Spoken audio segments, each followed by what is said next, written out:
अध्यक्ष महोदय, धन्यवाद. आपण मला बोलण्याची वेळ दिलीत. काल जसं मी सांगितलं तसं मला पूर्णपणे माहिती आहे की आज जे छापील पुस्तक आलंय त्याच्यातून जास्ती काही बदल होऊ शकत नाही. गिलेटिन 5:30 वाजता आहे, पण तरी देखील मी काही आपल्या समोर सूचना मांडणार आहे जे आपण सरकारकडे मांडू शकता. पहिली गोष्ट म्हणजे माझ्या मतदारसंघात म्हणजे वरळीमध्ये पोद्दार हॉस्पिटल आहे, आयुर्वेदिक हॉस्पिटल आहे, चांगलं चालतं, काम चांगलं होतं तिथून. पण सगळ्याच वरळीकरांची मागणी एक राहिलेली आहे की त्या पोद्दार हॉस्पिटलमध्ये एक ॲलोपॅथीचं पण देखील हॉस्पिटल यावं, म्हणजे दोन्ही हॉस्पिटलला एकत्र काम करू शकतील. ICU असेल, ऑपरेशन थिएटर असेल, OPD असेल, हे देखील तिथे येऊ शकतं. दुसरी गोष्ट म्हणजे मला वाटतं संपूर्ण महाराष्ट्रामध्ये, आणि मला खात्री आहे मुख्यमंत्री महोदय ही माझी सूचना ऐकतील, कारण त्यांना देखील चांगलं काम करायचं आहे. काल देखील त्यांनी सांगितलं की आम्ही दोघंही एकत्र सगळेच काम करू शकू. AED डिव्हाइस म्हणजे डिफिब्रिलेटर, हा डिव्हाइस जो असतो तो जीव वाचवू शकतो. कोणाला कार्डियक अरेस्ट होत असेल, कोणाला इमर्जन्सीमध्ये वाचवायचं असेल, तर हा AED डिव्हाइस जो आहे तो आपण प्रत्येक मॉलमध्ये लावला, थिएटरमध्ये लावला, पब्लिक प्लेसेसमध्ये लावला, स्पोर्ट्स कॉम्प्लेक्समध्ये लावला, आपल्या असेंब्लीमध्ये देखील लावला, तरी अनेक जीव वाचू शकतात. तसंच हॉटेल्स असतील, वेगळे वेगळे शॉपिंग मॉल्स असतील, तिथे मला वाटतं सरकारने एक नोटीस काढावी की प्रत्येक ठिकाणी एक जीव वाचवण्यासाठी ट्राय जेरेट असायला पाहिजे.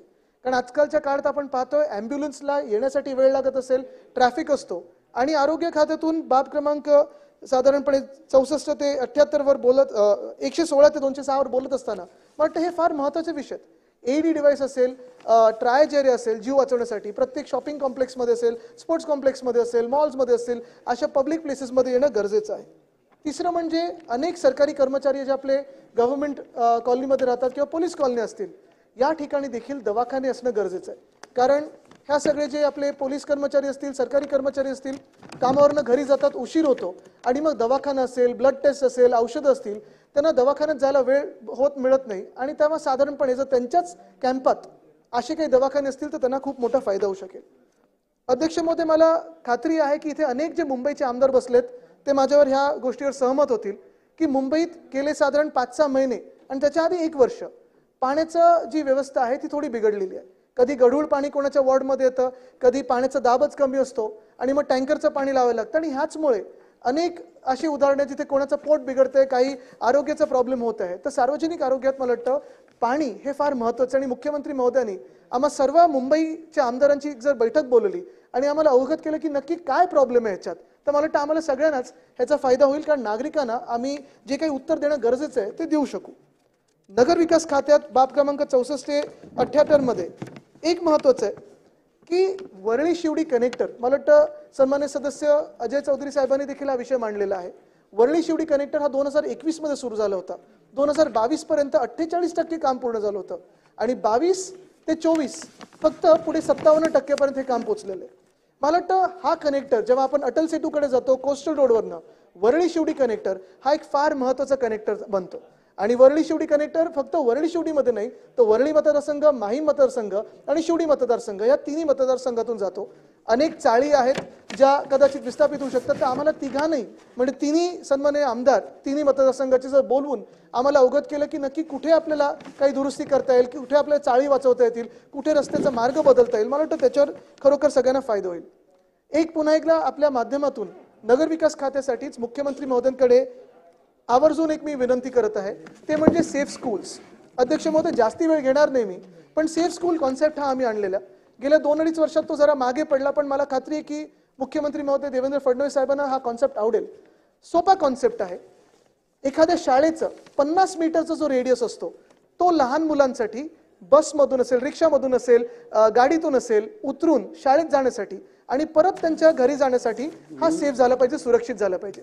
तसंच शाळेच्या आत टाईप 1 डायबिटीज मॅनेजमेंट अत्यंत महत्त्वाचा विषय आपल्या देशासाठी, त्याच्यावर लक्ष दिलं गेलं पाहिजे. ऑप्थॅल्मॉलॉजी म्हणजे चष्मा लागलाय का, अनेक मुलांना साधारणपणे हे कळत नाही की आपल्याला चष्मा लागलाय. मला स्वतःला जेव्हा चष्मा लागला होता पहिले 2-3 महिने मला वाटतं अरे भुरकट दिसतंय, पुढे जाऊन जमिनीवर बसूया, नंतर जेव्हा टेस्टिंगला गेलो तेव्हा कळलं की चष्मा लागलाय. दातांचं चेकअप, डेंटल चेकअप हे देखील होणं महत्त्वाचं आहे. कारण आपण पाहतो आपल्या सरकारी शाळेतली मुलं असतील, महानगरपालिकेतल्या शाळेतली मुलं असतील, 8वी 9वी 10वीतली मुलं देखील अनेक मुलं आपल्याला वाटतात की 4थी 5वीत आहेत, त्यांचं स्टंटेड ग्रोथ होतं. ह्याचं कारण एकच आहे, मालन्यूट्रिशन, अंडर नरिशमेंट. दात किडले तर आपण पौष्टिक खाणं जे असतं ते सोडून आईस्क्रीम किंवा ज्या गोष्टींनी दात दुखत नाहीत अशा गोष्टी खायला लागतो आणि पौष्टिक जे आहार आहे तो आपल्या पोटात जात नाही. तर ह्या काही गोष्टींवर आणि अर्थात मेंटल चेकअप देखील, कारण अनेक मी पाहतो मुलं मुली अशा घरातून येतात जिथे डोमेस्टिक व्हायलन्स त्यांनी पाहिलेला असतो, किंवा अनेक ठिकाणी आपले पाहतो की आई वडील दोघेही कामावर असतात, घरी बोलायला कोणी नसतं. तर मला वाटतं ह्याच्यावर, ह्या सेफ स्कूल्सवर काम झालं पाहिजे. आणि शेवटचा मुद्दा अध्यक्ष महोदय, तो म्हणजे आपल्याला आठवत असेल सगळ्याच सरकारांनी हे केलेलं आहे पण ह्याची अजून अंमलबजावणी झाली नाही, ते म्हणजे मराठी पाट्यांची. सगळ्या दुकानांच्या पाट्या असतील, ज्या महत्त्वाच्या पाट्या असतील आपल्या शहरांमध्ये, त्या मराठीत असल्या पाहिजेत. इतर कुठच्याही भाषेत चालतील पण मराठी देखील तिथे असायला पाहिजे. कारण आजच जी घटना घडलेली आहे, अतिशय दुर्दैवी घटना आहे. काल रात्री आपण पाहिलं असेल, सगळ्यांनी पाहिलं असेल की तुम्ही मराठी लोक असे आहात आणि तसे आहात असं कोणीतरी मस्ती दाखवत होतं. ही मस्ती जर आपल्याला ठेचून काढायची असेल तर आपला मराठीचा मान सन्मान आपल्या राज्यात झालाच पाहिजे. आणि मला खात्री आहे की आपण जे नवीन धोरण एकत्र येऊन काम करण्याचं, विरोधी पक्ष सत्ताधारी पक्ष सगळे एकत्र येऊन काम करण्याचं, हे महाराष्ट्राचं सार्वभौम इथे सदन आहे. इथूनच आपल्या मराठीचा मान सन्मान सुरू होईल आणि हाच कायदा पूर्ण राज्यावर चालेल. धन्यवाद.